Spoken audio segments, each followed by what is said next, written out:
जय हिंद दोस्तों। गृह विभाग ने पुलिस अवर निरीक्षक के रिक्त पदों पर प्रतियोगिता परीक्षा के आधार पर सीधी नियुक्ति हेतु विज्ञापन जारी किया गया था, जिसमें 26/10 से फॉर्म अप्लाई है।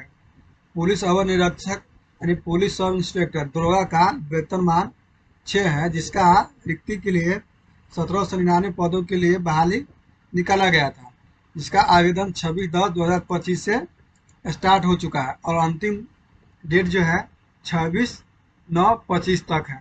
तो आपने अभी तक इसका फॉर्म अप्लाई नहीं किया है तो अधिक जल्द से जल्द इसका अप्लाई कर लें। फ्रेंड, अगर यह जानकारी वीडियो आपको अच्छा लगता है, हेल्पफुल लगता है, तो चैनल को सब्सक्राइब और दोस्तों में इसको शेयर जरूर कीजिएगा। तो अभी आपने अप्लाई नहीं किया है तो आप डिस्क्रिप्शन बॉक्स में आपको लिंक दे देंगे, वहाँ से डायरेक्ट इनका ऑफिशियल वेबसाइट पर आ जाइएगा। ऑफिशियल वेबसाइट के आने के बाद आपको यहाँ से आप देखते हैं विज्ञापन दिया गया। विज्ञापन यहाँ से लोड करके पढ़ सकते हैं, बढ़िया से उसकी जानकारी ले सकते हैं क्या क्या आवश्यकता है। तो विज्ञापन के एक बार अच्छे से पढ़ लीजिएगा। फिर अप्लाई करने के लिए रजिस्ट्रेशन एंड मेक पेमेंट पर क्लिक कीजिएगा। इस पर क्लिक करने के बाद आपको नीचे कुछ इंस्ट्रक्शन दिया गया है, जिसको ध्यानपूर्वक पढ़ लेंगे। पढ़ने के बाद आप सबसे नीचे आएंगे तो आपको नीचे देखिएगा यहाँ डिक्लेरेशन दिया गया है, इस पर टिक बॉक्स करेंगे और प्रोसेस पर क्लिक करेंगे। इंटर एप्लीकेंट में फुल नेम भरना है, जिसमें फर्स्ट नेम में आपको जो है सो भर देंगे, मिडिल नेम में जो आपका है वो भरेंगे और सर नेम में जो लास्ट में होगा वो आपको भरना है। जैसे जैसे कि राम कुमार राम लिखना है तो राम इसमें भरेंगे, कुमार इसमें भरेंगे और राम इसमें भरेंगे। अगर दो ही है तो ये फर्स्ट में आप भर देंगे और लास्ट में जो है वो भर देंगे। फिर अपनी अप्लीकेंट का नेशनलिटी भरना है, इसमें राष्ट्रीयता तो इसमें से आप इंडियन है तो इंडियन अपना सेलेक्ट कर लेंगे। फिर आपको यहाँ मोबाइल नंबर देना है। ईमेल एंड एड्रेस भरने के बाद आपको नीचे आना है। नीचे आइएगा तो आपसे पूछा जाए इसमें आर यू ए डोमिसाइल और बिहार स्टेट। आप बिहार स्टेट से है तो एस करेंगे और नहीं है तो नो करेंगे। फिर सेलेक्ट अप्लीकेंट कैटेगरी, आप किस कैटेगरी से आते हैं, जो भी कैटेगरी से आते हैं कैटेगरी पर आपको सिलेक्ट करना है। कैटेगरी सिलेक्ट करने के बाद आपको जेंडर पूछा जाएगा, तो जेंडर में जो भी है मेल फीमेल ट्रांसजेंडर है जो भी हो आप इसमें से भर लेंगे। उसको भरने के बाद आपको डेट ऑफ बर्थ पूछा जाएगा, यहाँ से आप दिन सेलेक्ट कर लेंगे, यहाँ से मंथ सेलेक्ट कर लेंगे, फिर ईयर सेलेक्ट कर लेंगे। करने के बाद आगे आने पर आपको पूछा जा रहा है कि are you an employ of Bihar government. आप बिहार गवर्नमेंट में अगर आप एम्प्लॉय है तो एस करेंगे और नहीं है तो नो करेंगे। फिर यहाँ यहाँ नीचे आइएगा तो पूछा जाता है कि एक्स सर्विसमैन अगर है तो एस करेंगे और नहीं है तो नो करेंगे। एस करेंगे तो उसका डिटेल्स आपको भरना पड़ेगा, बीपीओ नो भरना, डेट ऑफ ज्वाइनिंग और डेट ऑफ रिटायरमेंट। अगर आप एक्स सर्विसमैन नहीं है तो नो करेंगे। फिर पूरा अच्छे से भरकर प्रोसेस पर क्लिक करेंगे। जब आप प्रोसेस पर क्लिक कीजिएगा तो आपका अगला पेज एप्लीकेंट डिटेल्स का आएगा। जो जानकारी आपने भरी है वह आपको यहाँ दिख जाएगा, आप मिला लेंगे, सही होगा तो आप टिक्स बॉक्स कर देंगे और यहाँ कैप्चा कोड भरकर मेक ए पेमेंट पर क्लिक करेंगे। अगर आपका गलत जानकारी भरा हुआ है तो आप एडिट एप्लीकेंट डिटेल्स कर भी इसको सुधार सकते हैं। तो चलिए यहाँ मेक पेमेंट करते हैं। पेमेंट करने के लिए आपको बहुत सारा सा ऑप्शन दिया जाएगा। इसमें आप डेबिट कार्ड क्रेडिट कार्ड से भी पेमेंट कर सकते हैं, SBI कॉर्पोरेट क्रेडिट कार्ड है तो उसे भी पेमेंट करते हैं, UPI से भी कर सकते हैं। जो भी आपके पास है किसी भी से आप अप्लाई कर सकते हैं। तो मैं UPI से अप्लाई करता हूँ। UPI पर क्लिक करेंगे। UPI पर क्लिक करने के बाद UPI QR पर क्लिक करेंगे और पे नाउ करेंगे। पे नाउ करने के बाद आपका QR आ जाएगा, इसको किसी भी से गूगल पे हो या पे फोन से स्कैन कर यहाँ पेमेंट कर देंगे। जब आपका पेमेंट सक्सेस हो जाएगा तो आपको यहाँ रजिस्ट्रेशन नंबर प्राप्त होगा। प्रोसेस करने के बाद आपको ओके पर क्लिक करना है। प्रोसेस पर क्लिक करने के बाद इस प्रकार का अगला पेज आपको खुलेगा।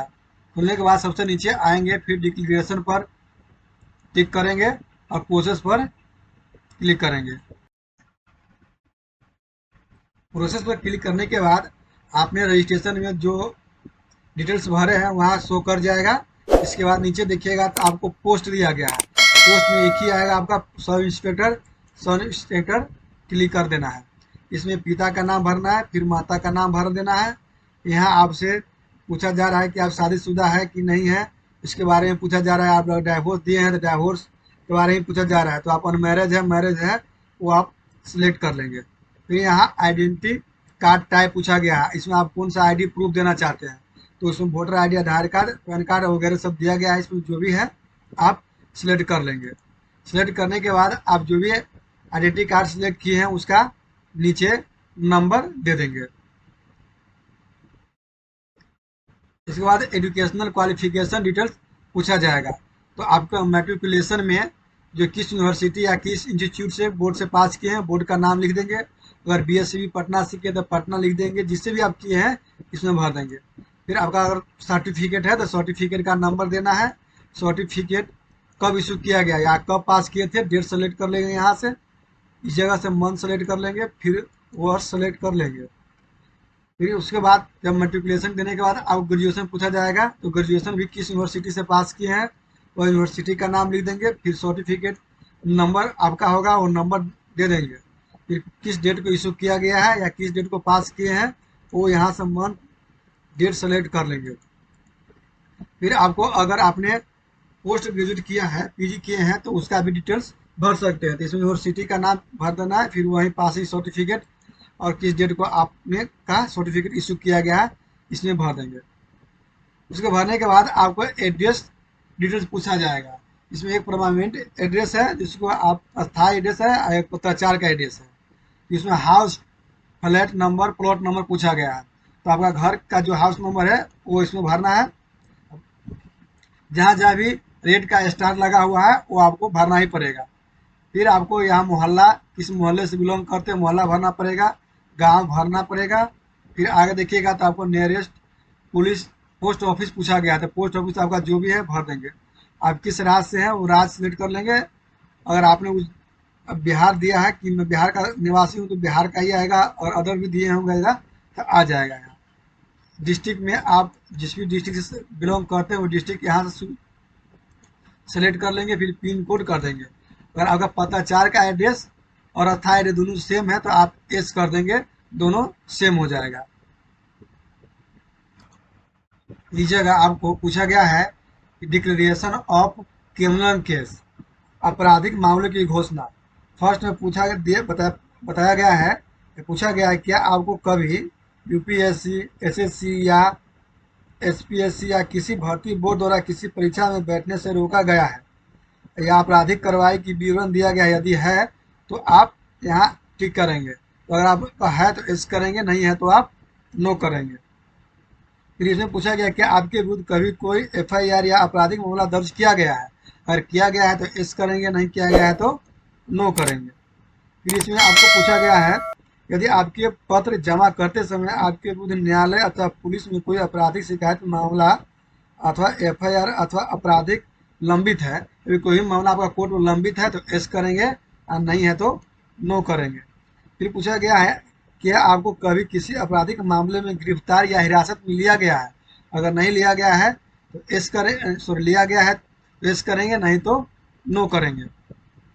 फिर आपको पूछा गया क्या आप पर कभी किसी आपराधिक मामले में मुकदमा चलाया गया है और दोष सिद्ध हुई है या न्यायालय द्वारा बरी किया गया है? अगर ऐसा कोई मामला है तो एस करेंगे और नहीं है तो नो करेंगे। फिर आपको यहाँ पूछा गया है और क्या आप पर कभी अच्छे आचरण आदि के लिए कोई बांड भरवाकर न्यायालय द्वारा मुकदमा चलाया गया है और आपको दोषी ठहराया गया है? अगर इस प्रकार का कोई जानकारी आपके पास है तो एस कीजिएगा और नहीं है तो नो कीजिएगा। इसके बाद आपको अपलोड फोटो एंड सिग्नेचर मिलेगा, जिसमें आपको 3.5 साइज उसका जो 3.5 से 4.5 सेंटीमीटर होना चाहिए, जेपीजी या पीएनजी में हो और क्वालिटी उसका अच्छा हो। फिर आपको 100 केबी से कम का फोटो इसमें अपलोड करना है। इस जगह अपलोड सिग्नेचर इंग्लिश में आपको अपलोड करना है। और यहाँ देखिए अपलोड हिंदी सिग्नेचर, तो ध्यानपूर्वक इंग्लिश में इंग्लिश और हिंदी में हिंदी सिग्नेचर अपलोड कर प्रोसेस पर क्लिक करेंगे। जब आप सारा जानकारी सही सही भर लेंगे और प्रोसेस पर क्लिक करेंगे तो आपका अगला पेज खुलेगा जिस पर आपके द्वारा दी गई जानकारी शो करेगा। वहां आप मिला लेंगे और किसी प्रकार का त्रुटि रहेगा तो सबसे नीचे आएंगे और देखेंगे कि डिटेल्स दिया गया है, एडिट डिटेल्स, तो यहाँ से आप एडिट कर देंगे। अगर जानकारी अगर आपका पूरा सही है तो आई हैव डिक्लेयर्ड पर क्लिक करेंगे, टिक्स बॉक्स पर क्लिक करेंगे, कैप्चा कोड भरकर और सबमिट एप्लीकेशन पर क्लिक करेंगे, ओके पर क्लिक करेंगे। और जब एक बार सबमिट होने के बाद आपकी इसमें किसी प्रकार का संशोधन नहीं किया जाएगा। तो मेरा पूरा सही है, ओके पर क्लिक करते हैं। फाइनली मेरा जो है फॉर्म फिलअप हो चुका है और सबमिटेड भी हो चुका है। यहाँ से आप प्रिंट कर एप्लीकेशन फॉर्म सुरक्षित अपने पास रख लेंगे। और फ्रेंड, अगर इसी प्रकार का जानकारी अपडेट चाहते हैं तो आप प्लीज़ मेरे चैनल को लाइक सब्सक्राइब जरूर कीजिएगा और दोस्तों में शेयर कीजिएगा। पूरा वीडियो देखने के लिए आपको धन्यवाद।